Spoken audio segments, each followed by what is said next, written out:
Un sport olympique peu connu qui est le hockey sur gazon. La ville de Lambersart accueille les matchs de qualification pour la Coupe du Monde et la France a toutes ses chances de gagner puisque samedi elle a fait match nul face à la Pologne et elle a battu dimanche l'Italie. Aujourd'hui elle affronte le Pakistan, un pays où la crosse est le deuxième sport national, ce qui promet une belle rencontre. Hier nous avons voulu prendre la température de l'équipe de France pendant leur entraînement. Le moral est au beau fixe, la rencontre s'annonce difficile mais pas impossible. L'équipe du Pakistan, c'est l'équipe 7e mondiale. Nous, on est 17e. Donc, c'est une équipe qui a toujours participé aux Coupes du Monde, aux Jeux Olympiques. C'est un rêve de pouvoir les jouer. Maintenant, ils ne sont pas inaccessibles. On les adule pas pour autant. C'est une excellente équipe, on les respecte, mais on sera là pour essayer de les battre. Et nous suivrons cet événement. Le coup d'envoi a été lancé il y a quelques minutes. La France affronte donc le Pakistan à Lambersart. Les ondes des téléphones portables sont-elles dangereuses pour notre santé? Alain Geste remet demain au gouvernement un rapport sur les risques de la téléphonie mobile. Qu'est-ce qu'attendent les associations de consommateurs de ce rapport? Notre journaliste Jean-Marc Courtin est parti à leur rencontre. Nous aurons leurs réponses dans nos prochaines éditions. Le CV anonyme de nouveau sur la table. Cet outil de lutte contre la discrimination à l'embauche va faire son expérimentation dans 6 départements, dont le Nord. Près d'une cinquantaine de sociétés se sont déjà engagés à y participer.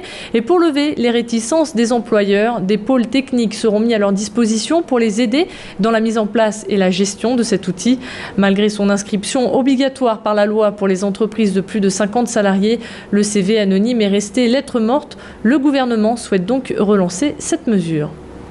Trouver un toit pour passer l'hiver, c'est l'objectif de la préfecture pour aider les personnes en difficulté. Dans le Nord, 513 places d'hébergement supplémentaires sont prévues. Des places qui viendront s'ajouter aux 5700 places déjà actuelles. À Lille, le centre social Martine Bernard en bénéficie. Il faut savoir que depuis 3 ans, les financements de l'État ont augmenté de 33%. Le gouvernement souhaite ainsi renforcer les équipes de maraude et les actions d'accompagnement pour l'accès au logement. L'hiver approchant, la préfecture lance un appel à la solidarité. Que ce soit les maires, dont on a beaucoup besoin des communes, des maires, que ce soit l'armée, la Poste, la SNCF, on fait un appel à candidature. Avez-vous, pendant cette période-là, des locaux susceptibles d'accueillir des sans-abri dans des conditions où nous, avec nos crédits, nous mettrons ces locaux aux normes.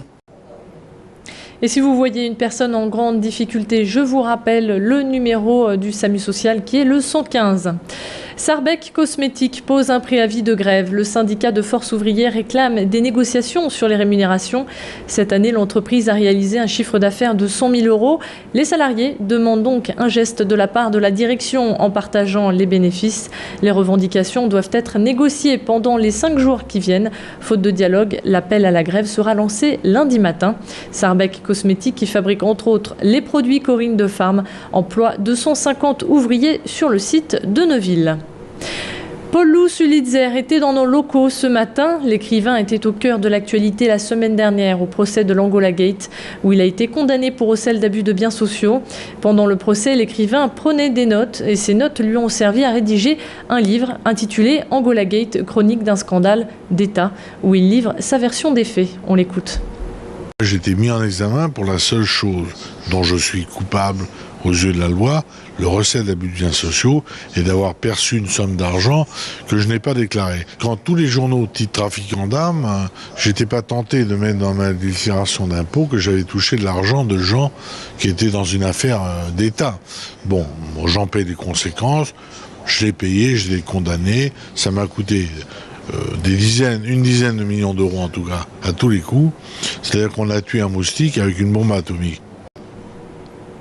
Et on termine ce flash avec un mot de sport et plus précisément de foot. Mathieu Debuchy sera indisponible pour le match face à Gênes jeudi. Le défenseur lillois s'est blessé à la cuisse lors de sa dernière rencontre face à Grenoble. Les Dogs affronteront les Italiens sur leur terrain jeudi soir à partir de 19 h. Voilà pour l'essentiel de l'actualité. Il est 15 h passé de 50 minutes. Restez avec nous. On fait tout de suite un point sur votre météo et sur vos conditions de circulation. Un autre flash est également à suivre dans une dizaine de minutes. Excellente journée sur Grand Lille TV.